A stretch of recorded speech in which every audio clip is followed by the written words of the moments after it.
मशहूर social activist केवी राबिया के इंतकाल पर वजीर आजम नरेंद्र मोदी ने अफसोस का इजहार किया है।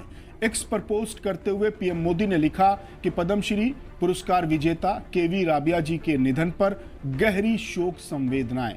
साक्षरता को बढ़ावा देने में उनकी कोशिशों को हमेशा याद किया जाएगा। पोलियो से संघर्ष करते हुए उनका साहस और संकल्प भी बेहद प्रेरणादायक था। इस दुख की घड़ी में मेरी संवेदनाएं उनके परिवार और प्रशंसकों के साथ है।